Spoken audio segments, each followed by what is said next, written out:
If you're looking to use Quora to get more traffic to your website, then you can use this AI copywriting generator called Scalenut in order to help you answer more questions in less time.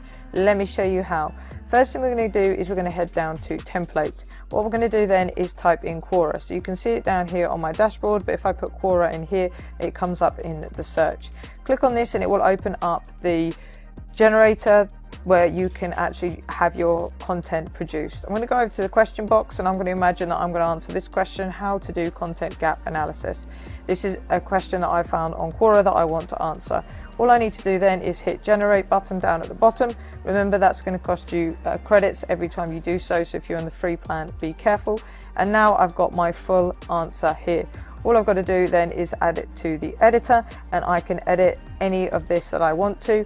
I've got the option up here to write more using the AI, or I can use some of the connector options that you can explore in order to help you expand on the content. If you're creating content on Quora, you want to make sure that you have it standing out, so you might want to make some of this bold or underline. You might want to add in some bullet points. You can even insert links and images or videos as well, all in here. Once you've done that, all you need to do is cut and paste it into Quora, and that is your answer complete. Just remember, anytime you're writing content and you're putting it out onto Quora or a blog or anywhere online, you need to make sure that you quality control check your AI output before you hit publish. Hope you enjoyed this video. Make sure you stay tuned for more short videos just like this every Thursday on the channel. I'll see you in the next one.